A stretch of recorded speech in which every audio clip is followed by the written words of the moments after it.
Thank you for joining me tonight. My name is India. I use the pronouns she, her. I have been teaching maintenance classes, the basics of bike maintenance in and around Madison since 2003.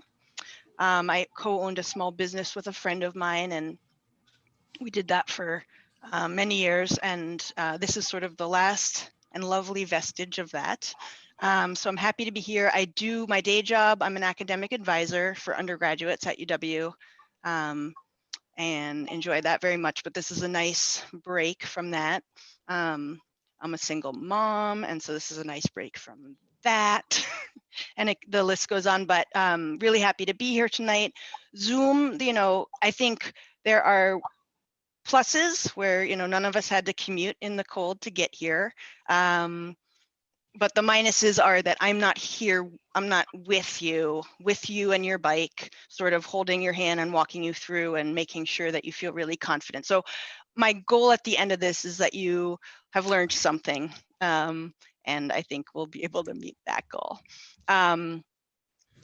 Tonight, so for starters, I am wearing gloves. My recommendation when you're doing work on the bike, especially near the chain and the kind of the back gear cluster of the bicycle, is, and I forgot to share that I have ridden the past 30 winters in Madison. So I have ridden on days like the past 2 weeks, although this year I didn't have anything to commute to. So I sort of do that when I have to. I'm not a recreational -5-degree rider.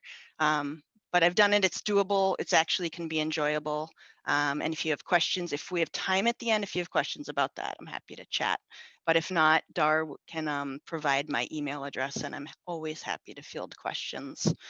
So for the folks who joined us after I said my very first things, what I wanted to remind people, I have a goal. If everybody, it's hard to speak up on Zoom. It's hard to kind of, especially if you can't unmute, but you can use the chat function if you want. My goal is that everyone would be willing to ask 2 questions this evening. It's okay if you don't, there's no points. But that would be a nice benchmark, and have me know that you are cool. Know that you're sort of engaged. But okay, so where to get started? So behind me is my bike turned upside down. So I'm actually going to flip it back right side up, because that in and of itself is a step. So I actually own a bike stand, a lightweight tripod folding bike stand, and I am not going to use it tonight because most people don't have one. If you can pick one up, I got mine used. It's a great thing to have for bike if you want to do some of your own bike maintenance, even just for cleaning your bike. It's really nice. It gets your bike off of my pedals aren't on, but it gets your bike off of the ground so that you can pedal through without them hitting things, and you don't have to, because when you lean your bike up against something, then it gets really hard to pedal through. So a bike stand's a really nice thing to have, but you certainly don't need one to take your rear wheel on and off. When I am taking my own rear wheel on and off in the field, like if I was changing a flat, I would actually do it right side up. But that's sort of like intermediate advanced. And so I'm going to start with beginner basic and more stable. So the more stable way to do it is to do it with your bike upside down. And so step number 1, before you turn your bike upside down, different bikes have different brakes. And so depending on what style brake you have, there ought to be something that allows you to, when we're going to try to slip this wheel through the brakes, if my tire was actually pumped up, the tire would bump on the brakes and keep it from slipping out. So the first thing that I'm going to do is locate the brake quick release on the bike and undo it. This is so funny. This one doesn't have actually have quick release, but so I have to put my wheel in and out without the tires inflated. But most brakes have some sort of quick release mechanism. Sometimes it's a lever. Sometimes when you have a cable, straddle cable, and you can, these are things that you can YouTube, and it's kind of fun to see up close and personal.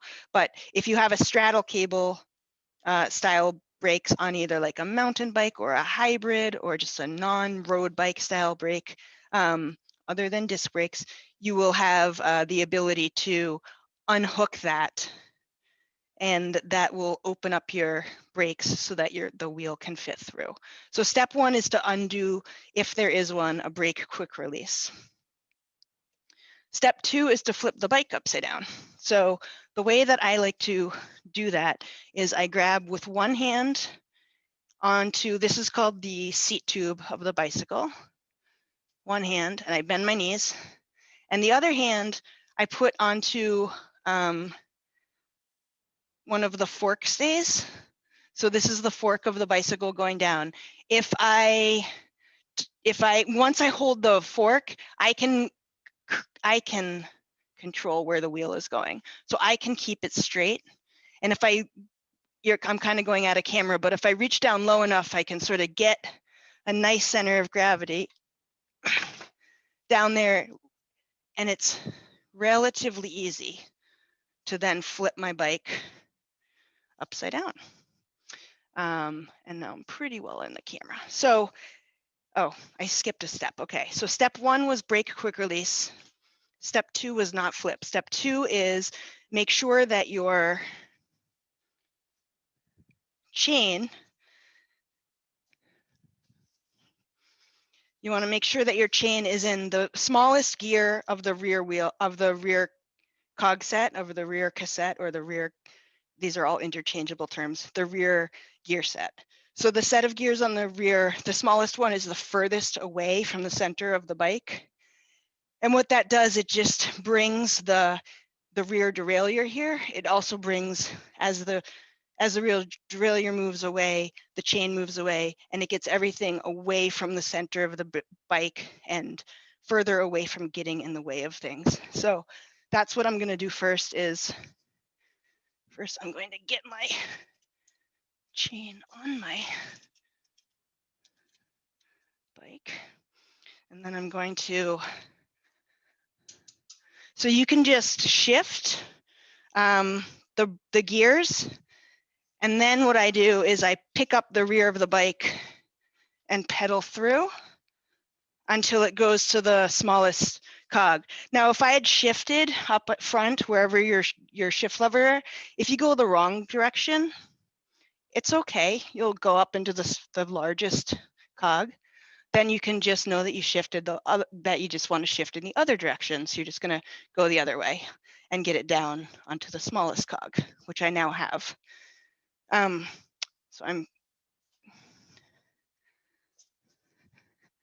So now I'm going to flip the bike upside down one more time. So remember, it's one hand on the seat tube, one hand on the fork, flipping, laying it down. And here I am. So the next step is to undo there are two sort of main styles of wheel attachments. One is a quick release that looks like this, and it has a lever on one end that opens and closes. So when it's closed, it'll look sort of like that. And then when it's open,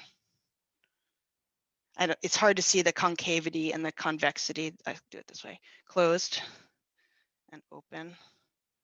And then the other end is a nut.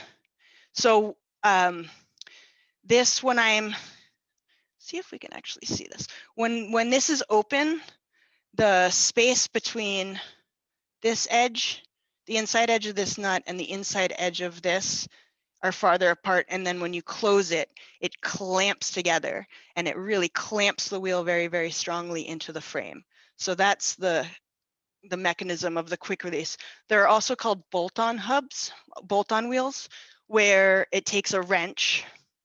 It's almost universally, but I never say universally because with bikes there's no such thing, but it's most likely going to be a 15mm bolt.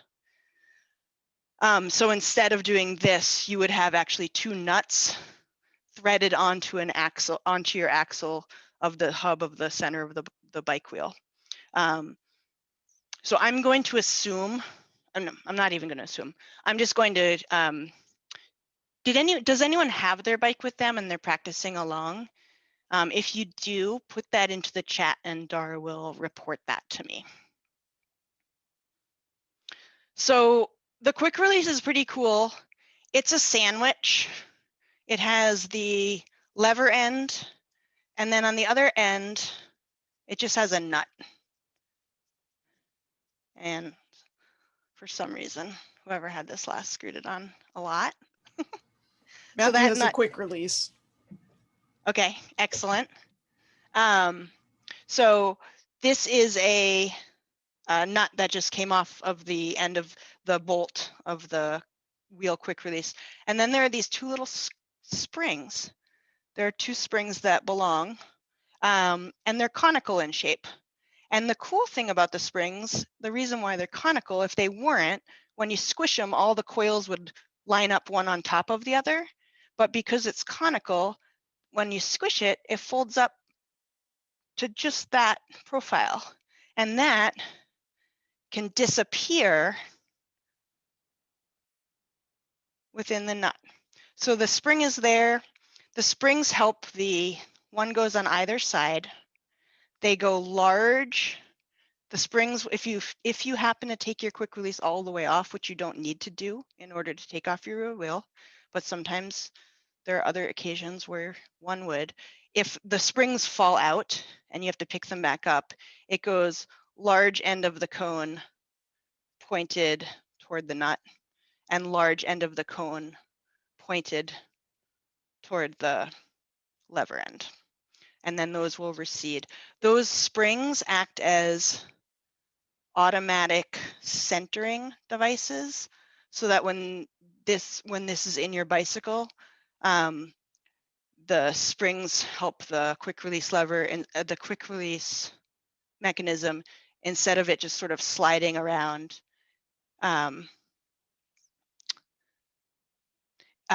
it keeps it centered. And so the springs actually have a function.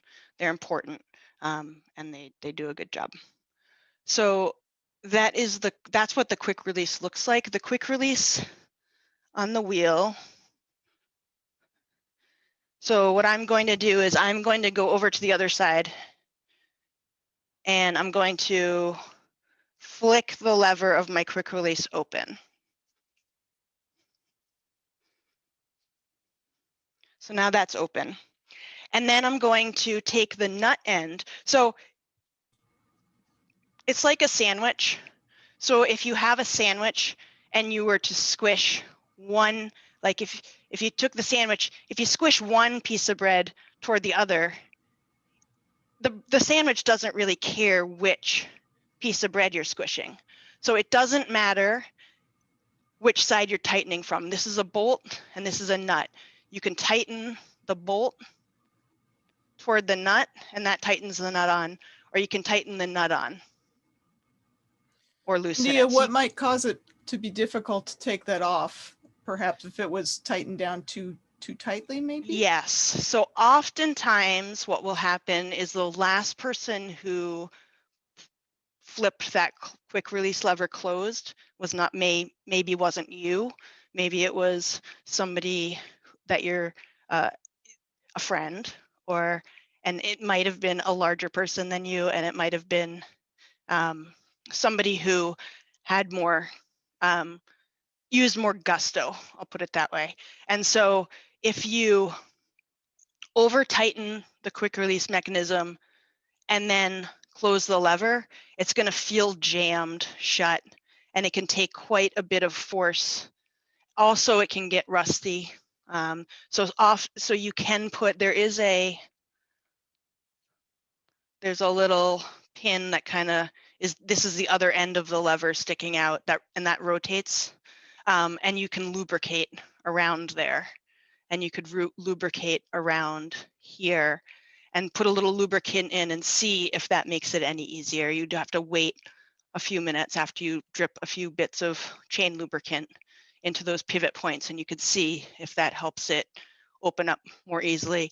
Otherwise, you could ask somebody else to open it once for you, and then we will be sure to not tighten it that much again in the future. And I'll try to explain that's part of putting the wheel back on. So when we get to that step, I'll talk about sort of the range of how tight or how loose to have the quick release so that the wheel is on safely, but it isn't so jam tight that it's really hard to get back off. So I undid the quick release lever, and now I'm going to I'm holding the quick release lever. So if I don't hold one end, if I go to spin, the whole mechanism is just going to spin. So I need to hold one end tight in order to loosen it. I could hold this end and loosen or tighten this end, or I could hold this end and loosen or tighten this end. So right now I am holding the lever end and loosening the nut a few turns. This bike doesn't, because it's an older bike of a certain vintage and a certain style.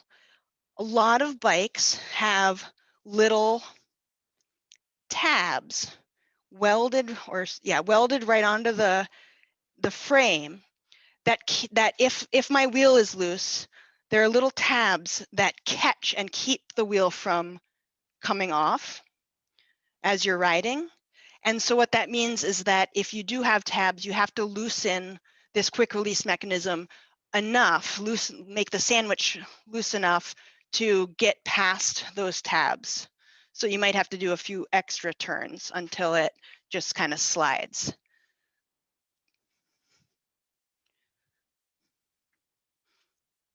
Then what I'm going to do is I'm going to take the derailleur. The derailleur can move. I am holding it under the part that is holding the chain, this sort of flippy part. And on here too, I'm making it so that the chain is looser, so that I can slip the wheel out. And then it's kind of a bit of a wrangling to get the reason I'm wearing gloves is so that I don't have to worry about touching the chain and getting, this is a kind of a dirty bike, and yours may or may not be too. And so then I pull the chain and I pull the wheel out. If sometimes things will get hung up, you do have to keep your eye, especially when you're putting the wheel back in. My brake assembly is right here, and my wheel just came out of there. If I were to kind of crank on the wheel and pull it sideways, it could get caught in the brakes. And so you just want to kind of keep your eye on the brakes as you're pulling your wheel out. Wheel removal is easier on bigger bikes because you have a larger frame to the same size wheel. When you start getting to much smaller bicycles with the same, on adult bicycles and the same size wheel, it can just start to feel like things don't fit. They do fit, but it's a little bit more challenging sometimes.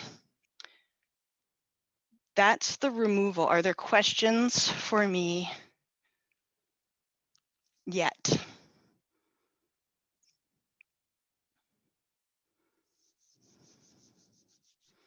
Can I just ask, if your bike's really dirty, should you clean it before embarking on this adventure? I will never say no to should I clean my bicycle. I think cleaning your bicycle is far and wide like the by and large the best maintenance you can do as an at-home bike. If you want to do bike maintenance, the best thing, yeah, I can point out the derailleur. I'm going to take 30 seconds, I'm down in my basement and grab a derailleur because I I meant to have that prop with me and forgot that I might need it. I'll be right back.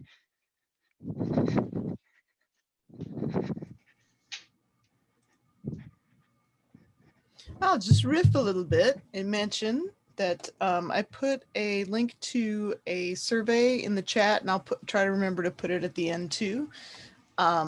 It's just feedback on the class, optional after you're done. It helps us plan for future classes and figure out if we're doing things right or if we need to change. So if you want to fill that out after the class, that'd be great. Thanks. Okay, I'm back. I'm a little out of breath, but I'm back. Okay. So should I clean my bike? Yeah, sure.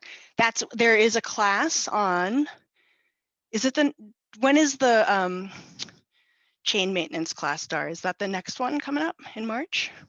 Yeah, I think it is. Yeah, so our March class is giving the chain a really thorough lubrication and cleaning, and also an overview of annual maintenance. So sort of how often should you look at part X, Y, or Z? So those are really good. That would be a really good class to come to find out sort of, as long as you're here and you want to clean your bike, what might you want to do? Okay, so somebody asked about the derailleur, and I'm really glad you did. So this is a rear derailleur. This is sort of an inexpensive rear derailleur. Not all rear derailleurs have this piece. This is the piece that would go, how would this derailleur go? This derailleur would go like, well, yeah, okay. So the part of the frame of the bike that the wheel comes out of is called the dropouts. So the front of the bike, the dropout looks like this, where your front wheel comes in and out. The rear of the bike, the dropouts can actually be configured several different ways. They can be configured pointing toward the front of the bike. They can be configured pointing down, which is actually more common. And they can be configured pointing toward the rear of the bike. So on this old vintage 1980s, early 80s bike, this dropout style is pointing toward the front of the bike, which is not as common anymore. So usually what you're going to see, and the way that this derailleur would attach onto a bicycle, would be a dropout. Well, I guess it would. I shouldn't say. Most common, the dropout's going to be pointing a little bit more down than straight forward. But so the derailleur on this bike would be, as it's upside down, would be like this, and as it's right side up would look like this. There are a bunch of springs that would be, this spring tension would be overcome by the chain. So the derailleur, as you shift and the chain tension changes, does this, actually shifting the bike. And there's a class on shifting and derailleurs. I think that's in April, where we'll get deep into this. But this is just an example of how the derailleur shifts and moves the chain through the cog set. So I'm not going to say any more about that because there is a whole class on that. But this is the rear derailleur. This is what the chain rides on. The chain makes an S around it. If you haven't ever taken your rear wheel off, it's a wonderful idea to look at your bike right side up with the wheel on and just look at how the chain snakes around. The chain really just makes a loop, but because when you're in a smaller gear, it takes up less chain. And then when you're in a bigger gear, it takes up more chain, both in the front and the back. There are bigger and smaller chain rings in the front, bigger and smaller chain rings, and bigger and smaller cogs in the back. And as the chain has to go from bigger gears to smaller gears back to bigger gears, the chain would have to change length, but it can't do that on the fly. So the way that the bike is engineered to accommodate that is that this derailleur moves in space with springs that react to the chain moving, and that takes up the slack of the chain, or pulls, the chain pulls on it And so the chain can accommodate being sort of functionally shorter and longer as it goes through the various gears that you're doing. So once you have your bike off, once you have your wheel off, the chain sort of, the derailleur sort of collapses because there's no tension on it. And then the chain sort of collapses. So this is what the gears do. So the chain is making a loop. It goes around, and then it does this little S-whoop-see on the derailleur. And the gear cluster goes inside here. It is quite tempting the very first time you take your wheel off yourself, if you haven't been taught. Sometimes people just try to put the wheel back in and they just catch the chain, and it becomes a frustrating and challenging and intractable. It will not go on this way. The gears have to go back inside here. So that's sort of the pre what we're going to do when we're putting the wheel back on. Before you go too much further, Matthew had a question that I think got cut off in the chat, something about his disc brakes. Matthew, did you want to pop in and just say what you were asking? Yeah, it was sort of just funny to me because the only real question I had was around disc brakes. Yeah. So far, and that's Sure. like when you're pulling out, that rear wheel. Yes. And you're pulling that disc brake out of the calipers, I guess they would be, of the set. Yes. There's nothing like, I've worked on cars with calipers and brakes like this. So what do you recommend? Do you put some, like, do you get a piece of cardboard or something and replace that disc into the slot or something to make sure that that caliper stays open? The caliper will stay. That's a great question. So two-part answer for you. One is the caliper stays open because it's forced open by a spring. So it's actually a similar. It looks very different. So disc brakes, instead of, I'm just going to back up a minute, Matt, just for people who don't have like a picture of a disc brake in their head. So disc brakes, what most bikes traditionally had, and a lot of bikes still have, are rim brakes, where the brake pads, shoes, whatever you want to call them, those two words are interchangeable, grip onto the rim, stop the movement of the bike, and stop you. So that's how you pull. And we have a class on brakes, which will be happening again next fall, I hope. Rim brakes, they're a little bit easier to sort of see and find, and you know where the wheel goes. The wheel goes between the rim brakes. Disc, and what keeps what you pull, when you pull on the brake lever, you're pulling on a cable, and when you let go, then there's actually a spring that has a tension that snaps the brakes back open so that they don't just stay locked on your bike frame. Similarly with disc brakes. So disc brakes, instead of the braking surface being the rim of your bicycle wheel, it is, the rim is just simply the rim, and it's not a braking surface anymore. And there's actually a round metal, very flat, very thin profile, like maybe 2 credit cards width, or 1/8 of an inch or something like that. A very thin metal disc that is affixed to the, what is the disc affixed to? The wheel? The disc is affixed to the bike wheel, and then there are little ceramic calipers that have like a much smaller sort of tolerance, but there's also a brake that a spring mechanism that keeps the calipers apart. So you will have room when you pull the wheel out. There will be the same amount of room. You won't be scraping along the brake pads, which are little ceramic brake pads that fit inside of the caliper mechanism of the brake that clamp onto the disc. So instead of clamping onto the rim to stop you. It clamps onto a disc that's affixed to the wheel that spins with the wheel. And when the disc stops, because it's tightly bolted in many places to the wheel stops and you stop. So when we're putting the wheel back on, what we're going to need to do is make sure that the wheel goes back between the rim brakes. And it doesn't, because if it goes in crooked, it might hit one. Here, I'll spin the bike a little so that you can kind of see.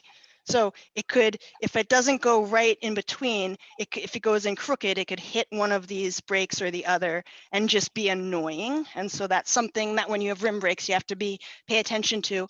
And when you have disc brakes, it's the same thing.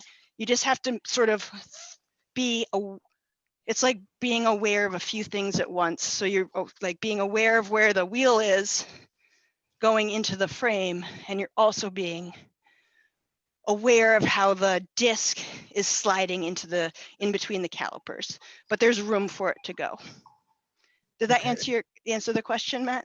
I think so. If I'm hearing you correctly, you're saying that there's actually a spring holding the caliper open. Correct. So that is not a worry that the caliper. Correct. Won't... And then okay. if you have so that's for cable actuated disc brakes, which is the kind I have, and probably the kind you have. Some higher end bikes have hydraulic actuated disc brakes, and those maybe it's not maybe there's a different mechanism, but similarly there's something that's going to keep the brake pads open enough so that you can get the disc back in, and it doesn't clamp tight until you pull. The one word of warning about disc brakes is that what you don't want to do is pull on the lever and the brake lever of the bicycle when the wheel is not in the bicycle, because the way that the brake pads are in, that's how you remove them. So they'll flop out if you pull on the brake lever when the disc is not in, because then then they'll have clearance to come out. They don't have clearance to come out when the disc is in the bike. The disc which is on the wheel is on the bike. One follow-up question, and then I'll just in the regards to the upcoming brake session, would you be going through like replacing disc pads? Probably not. Okay. It's something email me. I tend to really focus on rim brakes because it's going down to the basics, and so I'm sort of like starting at step one and building up. And so we talk about disc brakes. We don't get into much of the nuts and bolts. If everyone who showed up had disc brakes, we could do that, but it's usually not the case. I have disc brakes and I need to do that. So if you want to email me and I also live on the east side. So we could do disc brake stuff together at some point if you want. Sounds good. Thank you. You're welcome. Thank you for asking questions. I really appreciate it. Okay, so now it is putting the wheel back on. I ought to be able to make it look really easy because I've done this many, many, many times. If I don't, that'll be fun and funny, and you can laugh at me. But it is theoretically very simple, but sometimes to do it can be quite challenging because you are trying to pay attention to 2 or 3 things all at once. And this looks really weird once the wheel is out. All of a sudden, things are not the way that they are when the wheel is in. So my goal is going to be putting the wheel in through the frame and the brakes, and also to be putting the gear cluster in and having it get onto the chain onto the gear cluster. And then, so it's going to go kind of like forward and then back into the dropout here. I don't know if you can see that. So it seems obvious, but sometimes things get turned about when you're out fixing a flat, or maybe you just got new tires, or maybe you're doing it for fun, or maybe you took this off to be able to clean the gear cluster. many reasons why you might take your wheel off, but any which way, what you need to do is make sure that that the gears go back on the correct side. So the front wheel is symmetric, and apart from the tread on the tire of the front wheel, there's really nothing functional that would distinguish one's putting the wheel in this way or this way. Not so with the rear wheel, because you're going to have your gears. So there are two sides to the bicycle. And when the bike flips towards you and away from you or upside down, the left and the right kind of become nonsensical. So I like to refer to the two sides of the bicycle as the drive side. That's this side that has the gears and the chain, the derailleur, and the front derailleur. This is the rear derailleur. The rear derailleur is the one that I showed you up close and personal. And then because this is the drive side with the drivetrain and the gears and the chain and everything, the other side is the non-drive side. And so when you're riding your bicycle, if you were to be facing forward on your bicycle and you look down, on your right is going to be the drive side, and on your left is going to be the non-drive side. But because it's very hard to sort of be oriented here, I'm just going to talk drive side, non-drive side. So what I want to make sure to do is to line up the gear cluster with the drive side of the bicycle.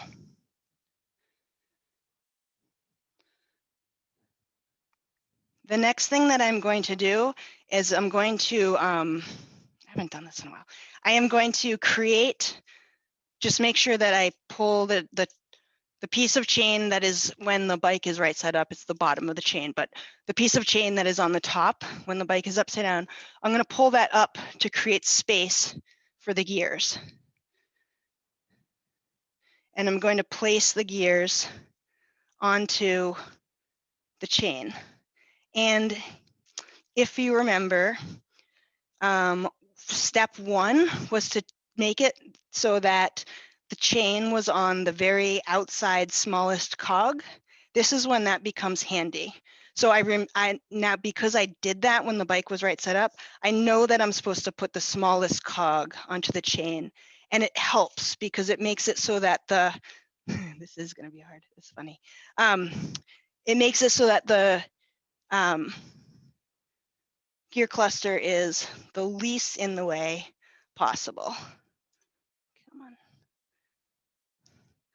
And then the next thing I'm going to do is, as I'm dropping the wheel, so you're sort of just dropping the wheel down. As I'm dropping the wheel down, I'm looking down and making sure that the rim and tire are passing through the center of the brakes. And then what I have to do is get the wheel square, depending on which direction your dropouts are. If they're this way, it's a little easier. The wheel just sort of goes and hits a very nice positive stop.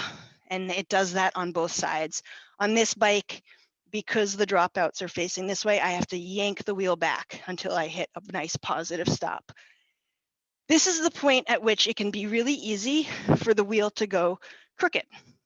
If the wheel goes crooked, what the symptom is going to be is that when you flip your bike right side up and you look at your brakes, it's going to look like your brakes aren't well adjusted. This just reminded me that we skipped a step on the when the bike was right side up. So step number one can still be to shift to the smallest cog in the gear cluster. Step number two, before you open up your brake quick release, what you want to do is look at how your brakes are in relation to your rim, and just make sure that it looks like your wheel is centered between your brakes. If your wheel is not centered between your brakes before you take your wheel off, chances are it will not be centered in your brakes once you put your wheel back on. And so it's a really good reference point to sort of know, is my wheel looking centered between my brakes? You can do this both with rim brakes and disc brakes. The disc brakes, you just have to like maybe shine a light on the other end of the disc brakes, and you have to have better vision because there's much smaller tolerances. But you can see if the disc is completely centered between the calipers. It isn't always, and that's okay. You just want to make sure you know where it is. So the reason I'm saying that was one of the very first steps is now that when I put my wheel in, and if I were to get my wheel in crooked, then the symptom would be when I flip my bike right side up, I'd notice that it looks like there's something wrong with the brakes, and I would say to myself, it was straight when it came out, before it came out, so it should be straight when it goes back in, and then I'll talk to you when we get to that point. I will make sure that we'll talk about how to get it straight if it doesn't look straight. But at this point, I've gotten the wheel centered really nicely, not centered, sorry, pulled into the dropouts really nicely. And then the next thing I'm going to do is tighten up the quick release mechanism similarly to the way that I loosened it. So I'm going to hold onto the nut end and I'm going to tighten the lever end. If I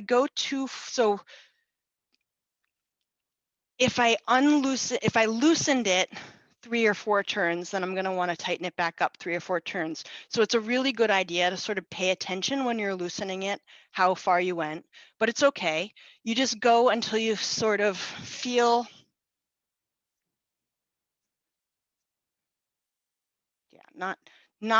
you don't even go till things are contacting. What you go is you tighten it a little bit, and then what the ideal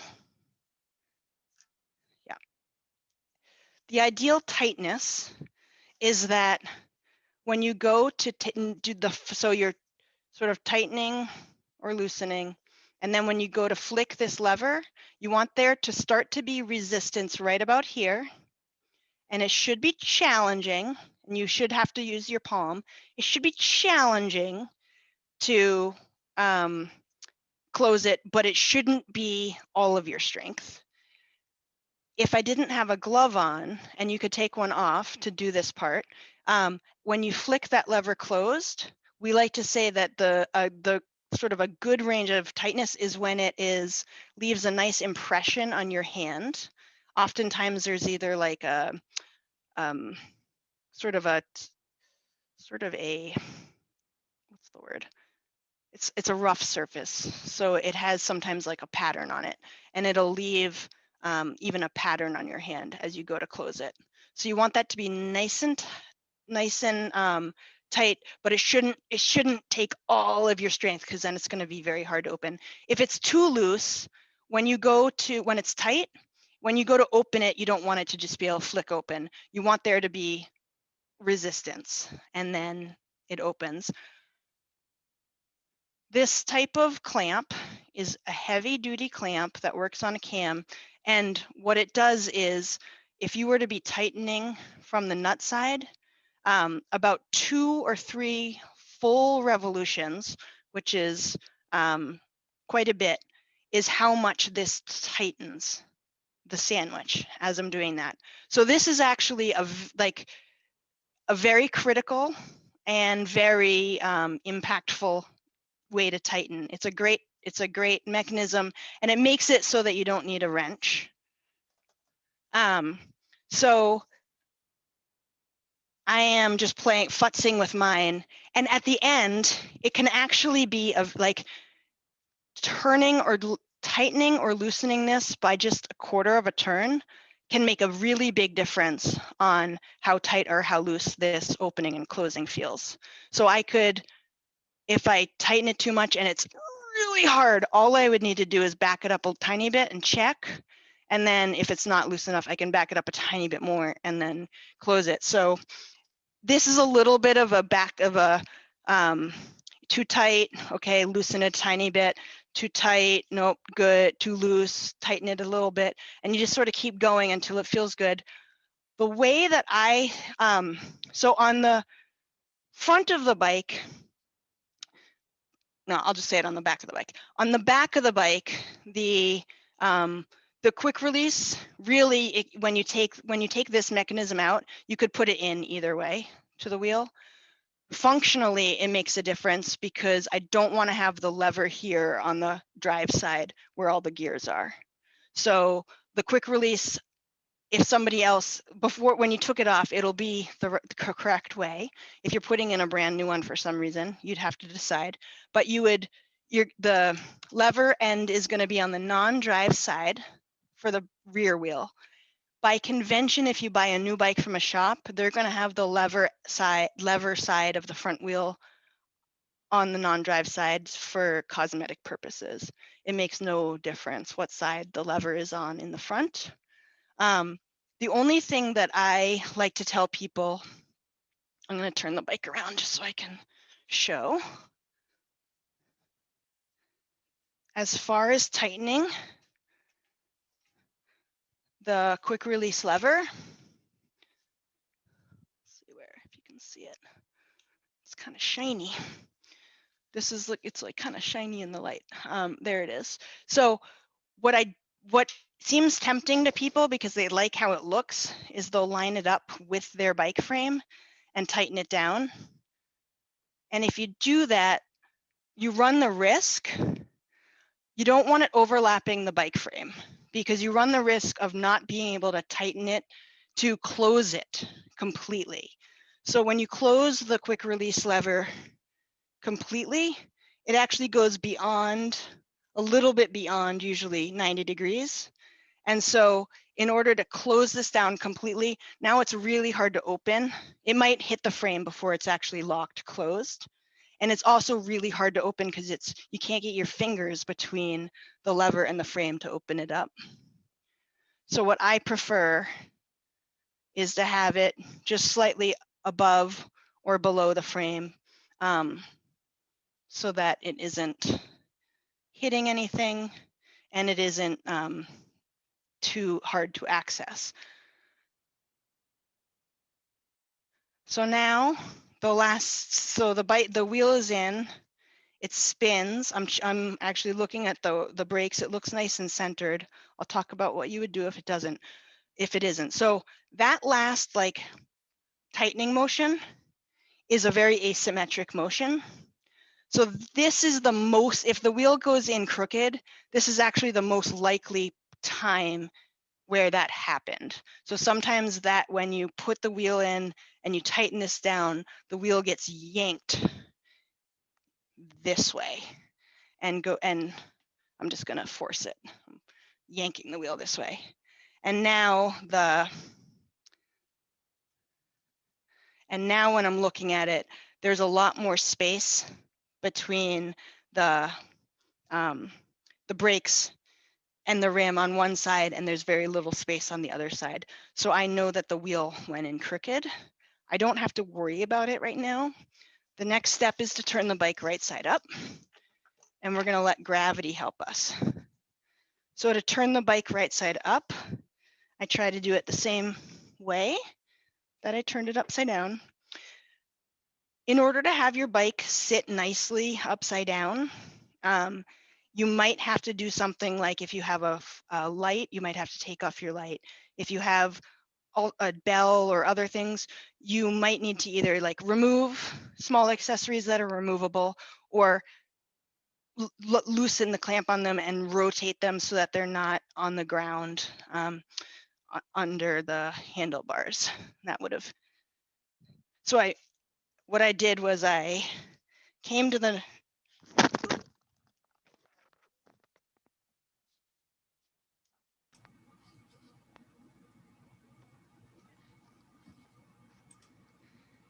technical difficulties. Yeah. You didn't grab the fork that time. I'm going to. I didn't. And that's why, yeah, and I didn't see what happened. Wasn't great. Okay. What I just did was moved it so that, no, I did it the other way. I'm sorry. I apologize. What I'm doing is getting on the side so that when I flip it, the drive side is not on me. So what Dar noticed, I didn't grab the fork and then the wheel shimmied. So what I'm doing is grabbing the seat tube of the bike and the fork blade, the heavier your bike is, the more challenging that is. There is zero, I know pandemic times we're all kind of isolated. It is okay to ask for help doing that. But if you bend your legs, you will save your back quite a bit. If you bend your legs and grab the bike where I told you. Because I've lifted heavy bikes that way and it usually works out okay. Okay, so the my wheel is now crooked. So what I'm going to do is try to get it so that you can see it.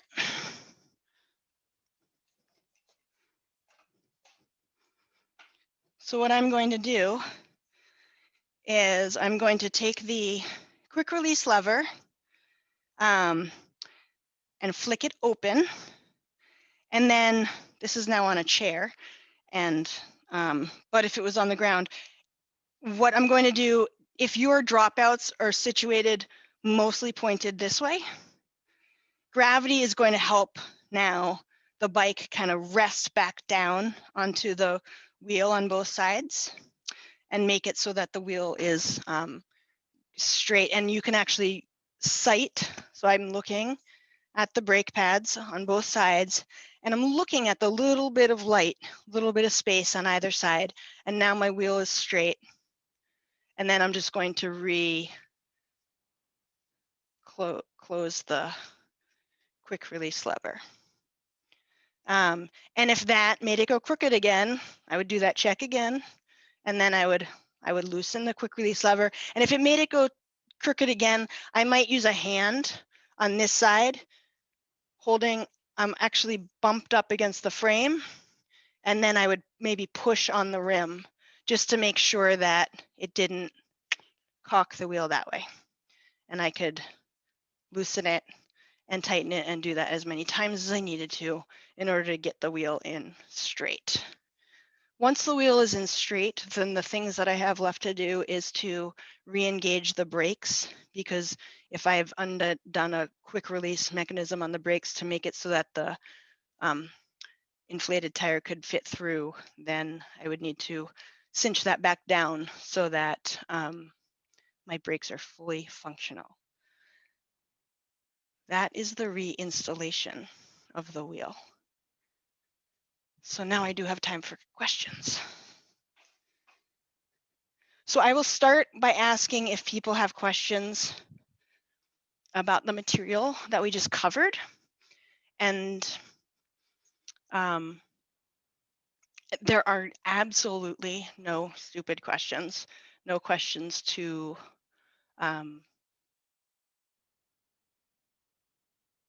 I like all questions.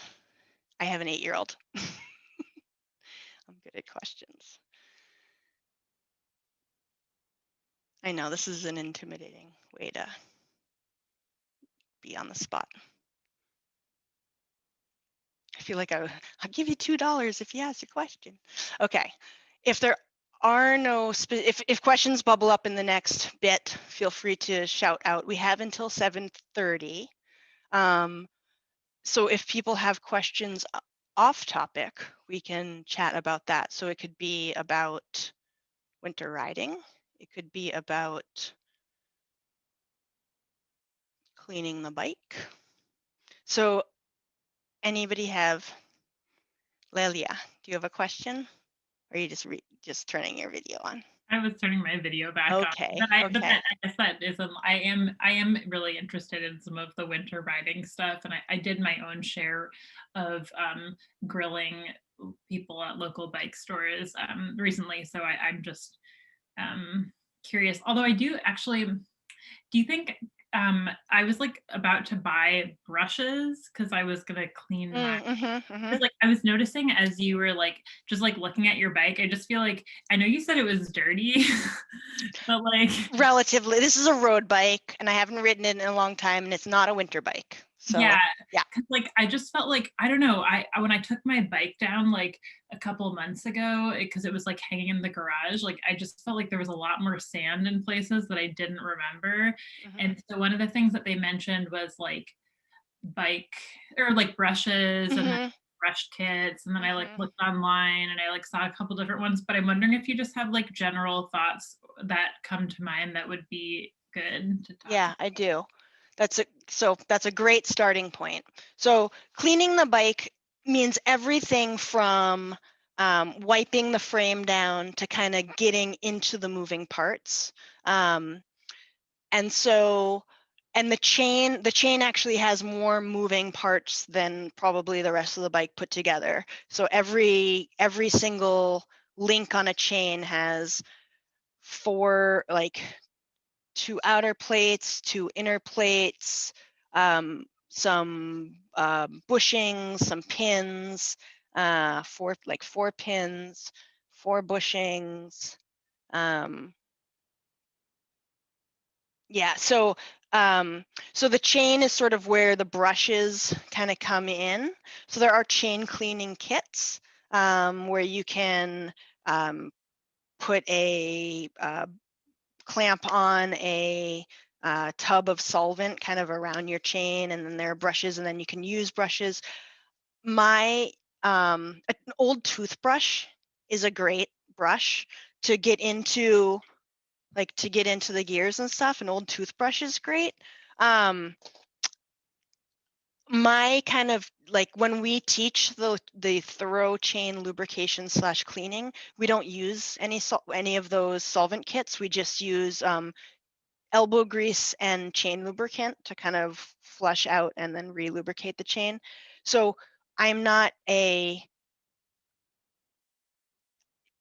in the camp. I don't use one, and it's mostly because I don't want to deal with it. I don't want to deal with dirty solvent. I don't want to deal with cleaning the chain cleaning kit when I'm done.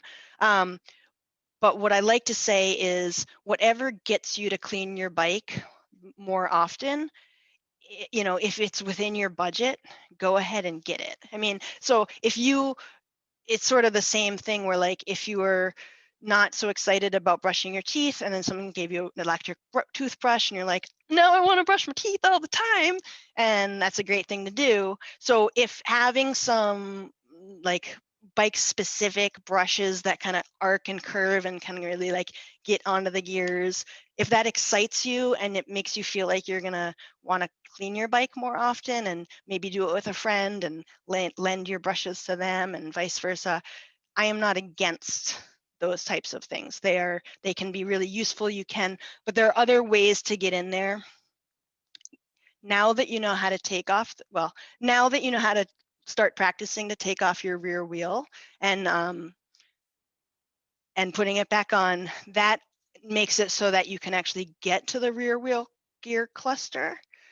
One of the things that we teach during the chain lubrication and cleaning is that the cleaner that you keep your chain, the less lubricant that's left on at the end. We actually end up rubbing all of the exterior lubricant that we can. We try to get off of the outside of the chain, and we just want to we want to leave lubricant on the inside bits that are rubbing against each other. The less lubricant that the chain has and the cleaner that the chain stays, then the cleaner that your gears stay and the cleaner that kind of like everything stays. The greasier your chain is, the dirtier your chain gets, the dirtier your gears get, and kind of the dirtier everything gets. That doesn't mean, if you're riding in mud, your bike's going to get muddy and dirty. So different things, different types of cleaning agents for mud and sand and road salt. Really, if you have a winter bike, when it's above freezing, if you can have your bike somewhere where it's above freezing, I wouldn't do this if it's below freezing. You can use a nice water bottle full, like a bike water bottle full of hot water, and you can just kind of like rinse everything down, and then you can go back with a rag, and rags are really the mainstay of cleaning a bike. So you can use a rag to clean, and you can, depending on how grimy the bike is, you can use a dry rag, you can use a damp rag, you can use, hosing or rinsing your bike off and then drying it with the rag. The shoe shine method all over the bike works really well. So it's easy to kind of get here, but it's not so easy to get in here unless you do the shoe shine method. And the same thing goes with sort of the bottom area, and turning your bike upside down is a great way to gain access. You don't even know how dirty your bike is until you turn it upside down, because all of a sudden then you see all the parts that have actually gotten dirty. But once my bike is upside down, I have access to all of this area, which tends to get really dirty. And so a rag here, shoe shine in and around. You can use a rag on the gears, and shoe shining in and around. Shoe shining is kind of like that's how I learned how to do it. And a really cool thing to do on the rear gear cluster, once the rear wheel is off of the bike, the way that the rear gear cluster for most modern bikes is that it spins in one direction and catches in the other. So it has what's called a free hub body in the hub when it's on the bike. So it'll spin freely in the non-drive direction, and then it'll catch and won't spin. So what you can do is you can use a rag in between each gear, shoe shine, and it'll actually spin the gear cluster as it cleans. So if I put a rag between any two gears and I get it down in there, oftentimes what I'll have to do is either have a nice a seam that isn't frayed. So oftentimes what I'll do is I'll take a rag and fold it over so that it doesn't get caught and catch. But I'll put the rag in, and then you go like this with the rag, and it'll just drag the gear around with it. And then it'll really clean as the gear cluster gets caught and doesn't go anywhere. You can really clean really well in between the gears with this on the wheel, with the wheel off of the bicycle. Cleaning. When you're cleaning, I do recommend so the things that I don't usually wear gloves when I am for certain parts of changing a flat, because they tend to it's sort of like just trying to do fine work. Like maybe if you have like gloves and you try to do zippers, and you can imagine like things start to get caught and keep you from. So there's certain things on the bikes, parts of fixing a flat tire, where I won't want to wear gloves, but for almost everything else I do wear gloves, and it just saves me. You can see tonight my bike was dirty, but not that dirty. My hands would look like this, and then I would be using some sort of solvent on my hands, and they're already dry from the winter. And the lubricant that we use on bikes, chain lubes, if you spend a little extra, you can get a vegetable-based lubricant, and I'm all for it. But most people use a chain lubricant that's a petroleum distillate, and it's toxic. And so the less that you are touching that, the better, especially when we do our chain cleaning class. I try to insist that everyone wears gloves. And you can keep a pair of these stashed in your commuter bag or your back pocket if you're doing recreational ride. And yeah, they protect. So I tried to eat some time and go off there. Other questions, either in that same vein or off questions, or if questions have bubbled up about the rear wheel, throw them at me.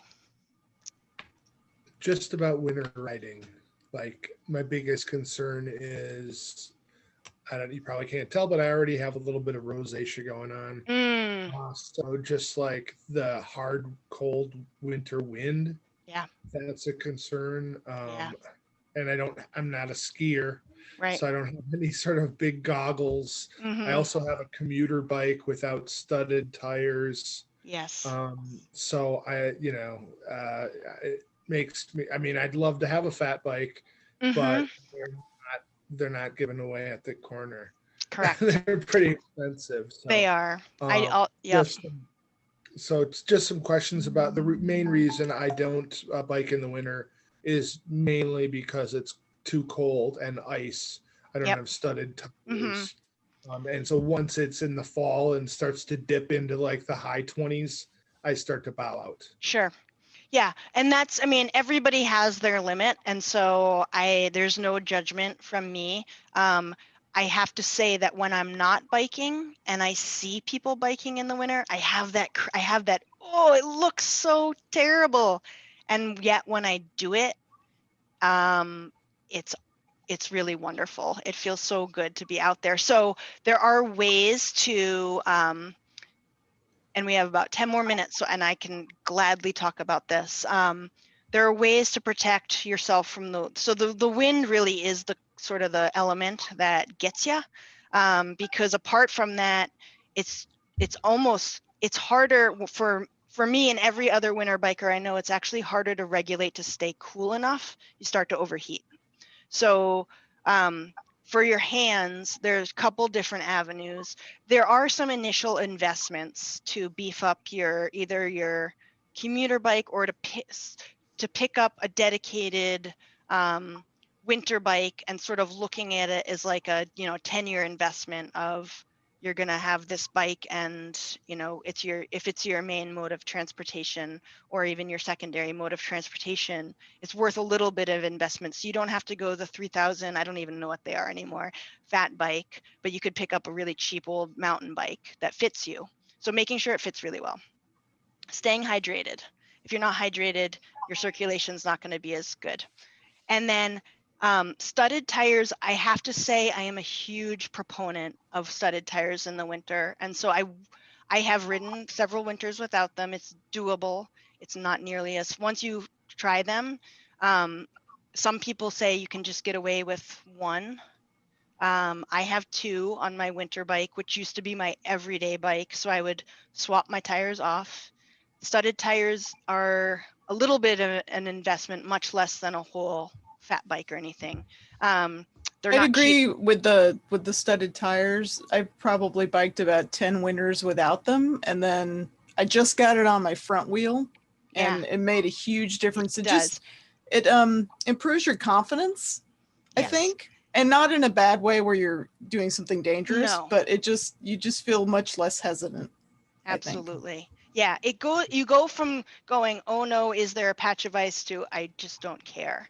It doesn't help very much in snow, so you still have to sort of navigate deep snow. But Madison does a really, really good job of maintaining, maybe not the day of a huge snowstorm, but maintaining the off-road bike paths and also the bus salt routes. And if you stick to one of those, you're not going to be riding in deep snow. You do have to negotiate and navigate with other road users, which in the winter the roads get narrower, and that's kind of a whole other issue. And so there are plenty of valid reasons to not bike in the winter for safety. But the thing that Dar was saying about confidence, you tend to have to grip your handlebars really hard when it's icy, and your hands, it's very hard to have warm hands when you're gripping them. So you can have a much lighter, sort of normal handlebar feel when you have a studded tire on your front wheel, and I like them on both. It really goes from ice turns back to pavement. It's really wonderful. But so bar mitts, depending on the style of your handlebars, bar mitts, people who, I don't have them, but I've thought, I don't know why I don't have them since I've biked through there. I think they make a huge difference, and you can wear a very light pair of gloves, if anything, underneath, just in case you stop and you do something, you don't want your bare hands out. But like you can, I think it takes the wind element away from your hands. But what I use when it's about 35 and over, I use a very light pair of running mittens that are windproof. And when it dips below, I probably use those down to 20. And then when it dips below that, I use some either lobster mitt or just mittens with windproof, with kind of thicker thinsulate, and then windproof. And mittens actually keep your hands warmer than a glove because the fingers can interact with each other inside. So it may seem like a weird thing to wear, but I always wear mittens on my bike. And it's, you can, practice and make sure that you can do everything you need to do with your, I don't have gears on my winter bike, so I don't have to deal with shift levers, but mittens, so I can wear mittens really easily. And then the other thing is I have a winter helmet. I'll show it to you. As she's grabbing that, I'll just say, you know, it's a range. You can go out and buy specialty equipment across the board. You don't have to. The first winter I biked, I had a wool sweater with a windbreaker over it. You know, if you have clothes to be outside in Wisconsin at all, you have the clothes to bike in. It's just a matter of getting that layering right. And, you know, like I have a certain set of things that I wear above 32 and like below 32 and like below 20. So like I have different layers that I add or subtract depending on what's going on. And always a wind breaking layer on the very outside. And I like to have wool be my very inside. And I'm actually wearing, this is a cashmere sweater that somebody handed down to me. And I pretty much wear it every day, all day, because the temperature range of wool is fantastic. Yeah, old cashmere is really wonderful. And even moth holes, it doesn't really matter. So, excuse me. Sorry. This is my winter helmet. I think I went many years wearing my regular helmet with a hat underneath, and then I went to like a windproof hat underneath, and then finally I got myself a winter helmet. And so I don't replace it as often as my other helmets because I only wear it some months out of the year. And then what you'll notice, these are Snowmobile goggles. I think they're $10. And I just have them zip tied because some winter helmets are meant to have goggles and they have a little snappy thing. This one doesn't. So when I take it off, I don't want them to just flop off. So I just have them zip tied on here. It is vented. So if it's really cold, like this past week, I would have worn a windproof hat line, like a very thin windproof hat under this. But this keeps me nice and warm on my head. And I wear a very thin scarf around my neck so that I have good range of motion so I can see. But the goggles, and I wear them over I wear glasses. People complain about fogging. And the thing about fogging is it happens usually when you stop. So at a red light, I put them up. And then when I start going and the wind comes, if my goggles are fogging, it's warm enough, I don't need them. So once my goggles start to fog, I've warmed up. Yeah, and some people don't like goggles either because they sort of have this blind spot on the side of your eyes. I actually found there's this thing called, they're like lab goggles that have safety. Nothing on, safety goggles. They don't have a side, which seems counterintuitive, but because they don't have a side, they don't fog. They're made not to fog in the lab. Sure. Because the air circulates, so you get the wind blockage, but you don't get the fogging. Yeah. And those are like $5 or something. Yeah. So the wind, really what these are is like a windshield. So it really does make it feel different. It feels like you're biking with a windshield when you have goggles. So I would say goggles, windproof layer. And then the other thing I do is I have thin layers that have zippers on top so that I can vent because you tend to, once you get hot and then you start sweating, and it's actually, that's like the other side of winter biking where you get to work and you're just sopping wet. So I bring a different shirt. And then I hang my shirt that I biked in my office on a hanger, and then I put it back on to bike home. Pants, I just wear my regular pants, and I put a pair of oversized windproof leggings that are for running. And those I have worn the same pair for over a decade. And I bought them on clearance from Sierra Trading Post or whatnot. So, but I'm sure you could find a wind stopper or windproof layer, or you could wear rain pants. Yeah, I have rain pants. That's also very common. Yep. I like the leggings just because they're like really, they're not that like, they don't swish. But it's sort of whatever. I mean, there are many different ways to achieve the same outcome. and finding what works for you. It's often a lot of sort of trial and error. And I would say every November, I go like, what do I have? So what I started doing in my house is I don't put my winter gear away. It just sits in little bins near my front door in a little, it looks like a toy bin thing for kids. And that's where all my winter gear is. So I do not have to do that thing. And when it starts to get cold and I go like, where, what? So making it easy. That's my, like, I try to make it, I try to stash things where I want ready them to go be when you're ready to go. Lights in the winter, you like always want to make sure you have a light, even if you don't think you're going to be biking in the dark. All of a sudden you work an extra hour, or if it's after 3 o'clock in December, it's dark. So always making sure you have lights. What I do is I carry a really cheap pair of, they're right here, so I can grab them. A really cheap pair of lights that I get at the hardware store. Oh, I have a pair. I know I do. I just have these on my bike all the time. And because they're like $3, they're just, can't see them great in this light, but yeah, there we go. One's red and one's white. One's for the front and one's for the back. And they just are elastic and can go around really easily. They're not heavy duty, so they're not my main lights if I know I'm going to be biking in the dark. But in case the battery dies in my regular lights, or I somehow forget my regular lights, I always keep a pair of these in my bag. And I also usually just in the winter keep a pair on my bike. And if someone wants to steal them, I can pick another pair up for $3. That's the other thing on campus is even in the winter, people, if it isn't zip tied to your bike, it will go away. So, on campus, I have found. We're at 7:30 now. Okay. Well, thank you all for sticking around. I hope that in the future, when things are able to be back in person, that you might join me for another class and we could actually practice this.